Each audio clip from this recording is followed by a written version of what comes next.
નમસ્કાર દર્શક મિત્રો, @ગુજરાતમાં આપનું સ્વાગત છે। દાહોદ જિલ્લાની દેવગઢ બારિયા નગરપાલિકામાં તાજેતરમાં થયેલી રાજકીય ઉથલપાથલના કારણે ભારતીય જનતા પાર્ટીએ સત્તા ગુમાવવી પડી છે।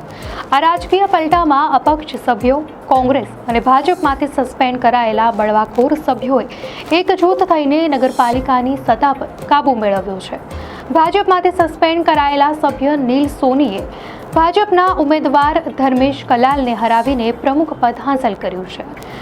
ફેબ્રુઆરી 2025માં યોજાયેલી નગરપાલિકાની ચૂંટણીમાં ભાજપે સ્પષ્ટ જીત મેળવી હતી અને સર્વસંમતિથી ધર્મેશ કલાલને પ્રમુખ તરીકે વરણી કરી હતી। જો કે આ સત્તા માત્ર 7 મહિના સુધી જ ટકી શકી। 17 ઓક્ટોબરના રોજ અપક્ષ સભ્યો દ્વારા પૂર્વ પ્રમુખ ધર્મેશ કલાલ વિરુદ્ધ અવિશ્વાસની દરખાસ્ત લાવવામાં આવી હતી। ત્યારબાદ પ્રમુખે બોલાવેલી સામાન્ય સભામાં મોટાભાગના સભ્યો ગેરહાજર રહ્યા હતા। આ ઘટના બાદ ભાજપે બળવો કરનાર 6 સભ્યોને 6 વર્ષ માટે સસ્પેન્ડ કરી દીધા હતા। જો કે પૂર્વ પ્રમુખ ધર્મેશ કલાલે પ્રમુખની ચૂંટણી પર રોક લગાવવા માટે ગુજરાત હાઈકોર્ટમાં અરજી પણ કરી હતી, પરંતુ હાઈકોર્ટે રોક ન લગાવતા 10 નવેમ્બરના રોજ પ્રમુખ પદની ચૂંટણી યોજાઈ હતી। ચૂંટણીના પરિણામો જોઈએ તો નવા ચૂંટાયેલા પ્રમુખ નીલ સોનીને કુલ 16 મત મળ્યા હતા। આ મતોમાં 6 ભાજપમાંથી ચૂંટાયેલા અને સસ્પેન્ડ કરાયેલા સભ્યો, 2 કોંગ્રેસના સભ્યો અને 8 અપક્ષ સભ્યોના મતનો સમાવેશ થાય છે। તેની સામે ભાજપ તરફથી ઊભા રહેલા ધર્મેશ કલાલને માત્ર 8 મત મળ્યા હતા, જેમાં 7 ભાજપના સભ્યોના અને 1 કોંગ્રેસના સભ્યોનો મત હતો। આમ નીલ સોનીએ ધર્મેશ કલાલને હરાવીને પ્રમુખ પદ મેળવ્યું હતું। નિષ્ણાંતોના જણાવ્યા અનુસાર આ સમગ્ર ઘટનાને ભાજપ વિરોધ તરીકે નહીં, પરંતુ પક્ષનો આંતરિક જૂથવાદ અને નેતાઓના અંદરોઅંદરના શક્તિ પ્રદર્શન તરીકે જોવામાં આવી રહી છે। તેમના મતે ભાજપને પોતાનો અતિશય આત્મવિશ્વાસ નડ્યો છે। રસપ્રદ વાત એ છે કે નવા ચૂંટાયેલા પ્રમુખ નીલ સોનીએ ચૂંટણી જીત્યા બાદ પણ ભાજપ સાથે મળીને કામ કરવાની વાત કરી હતી અને જણાવ્યું હતું કે ભાજપ તેમના લોહીમાં છે અને તેઓ બીજા પક્ષમાં જઈ શકશે નહીં। પ્રાંત અધિકારી હિતેશ ભગોરાએ સમગ્ર ચૂંટણી પ્રક્રિયા નિષ્પક્ષ અને શાંતિપૂર્ણ રહી હોવાનું જણાવ્યું હતું। નવા પ્રમુખ નીલ સોનીએ તેમની સામે બળવો કરવાના કારણો જણાવતા કહ્યું હતું કે પૂર્વ પ્રમુખ ધર્મેશ કલાલે છેલ્લા 7 મહિનામાં વિકાસના કોઈ કામ કર્યા ન હતા અને નાગરિકોને તેમની સમસ્યાઓ અંગે યોગ્ય જવાબ પણ મળતો ન હતો।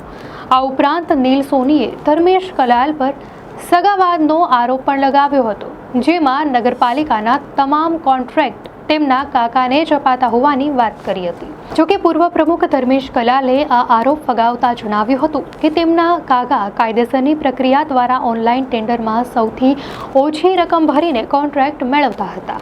કલાલે દાવો કર્યો હતો કે તેમણે 7 મહિનામાં 3 કરોડના વિકાસના કામો કર્યા છે અને 7 કરોડના કામોના ટેન્ડરની કાર્યવાહી શરૂ કરી છે। તેમણે આ બળવા પાછળના કારણ તરીકે ભાજપના સભ્યોને કોઈની લોભ લાલચમાં આવી ગયા હોવાનું માને છે। ચર્ચામાં રહેલો એક અન્ય મુદ્દો ઐતિહાસિક ઘડિયાળ ટાવરનો હતો, જે છેલ્લા 7 મહિનાથી સમારકામના અભાવે બંધ પડી હતી। નીલ સોનીએ આ ઘડિયાળને દેવગઢ બારિયાની ઓળખ ગણાવીને 15 તારીખે ચાર્જ સંભાળે તે પહેલા તેને ચાલુ કરવાનો દાવો કર્યો છે। આ મુદ્દે ધર્મેશ કલાલે ટાવર ઘડિયાળને ચાલુ રાખવાનો વાર્ષિક 5 લાખનો ખર્ચ પ્રજાના ટેક્સના પૈસામાંથી થતો હોવાની આટલો મોટો ખર્ચ ટાળવાનું વલણ અપનાવ્યું હતું। આ મુદ્દે ધર્મેશ કલાલે ટાવર ઘડિયાળને ચાલુ રાખવાનો વાર્ષિક 5 લાખનો ખર્ચ પ્રજાના ટેક્સના પૈસામાંથી થતો હોવાથી આટલો ખર્ચ ટાળવાનું વલણ અપનાવ્યું હતું। ભારતીય જનતા પાર્ટીના પ્રવક્તા યજ્ઞેશ દવેએ આ ઘટના અંગે તપાસ કરવાની વાત કરી હતી અને સભ્યોને લોભ લાલચ અપાઈ હોવાની સંભાવના વ્યક્ત કરીને નવા પ્રમુખ ચાર્જ સંભાળે તે પહેલા પણ પરિણામ બદલાઈ શકે તેવી આશા વ્યક્ત કરી હતી। તો બીજી તરફ કોંગ્રેસ પ્રવક્તા મનીષ દોશીએ આ બળવાને ભાજપ માટે હાર ગણાવી હતી અને દેવગઢ બારિયામાં મોટા પાયે ભ્રષ્ટાચાર થતો હોવાને કારણે ભાજપના સભ્યોએ જ બળવો કર્યો હોવાનું જણાવ્યું હતું। કોંગ્રેસે જનતાના વિકાસના કામો થાય તે માટે નીલ સોનીના જૂથને ટેકો આપ્યો હોવાનું પણ તેમણે ઉમેર્યું હતું। આમ ભાજપ આ ઘટનાને આંતરિક ખટપટનું પરિણામ ગણીને સત્તા પરત મેળવવાની આશા રાખે છે, જ્યારે કોંગ્રેસ તેને ભાજપના શાસનમાં થયેલા ભ્રષ્ટાચારનું પરિણામ ગણીને વિકાસના વચન સાથે નવા જૂથને શરતી ટેકો આપી રહી છે। દર્શક મિત્રો, આ અંગે આપની શું પ્રતિક્રિયા છે અમને કોમેન્ટમાં ચોક્કસથી જણાવશો અને જો આપને આ માહિતી સારી લાગી હોય તો વિડીયોને લાઇક કરો અને ચેનલને સબસ્ક્રાઇબ કરો।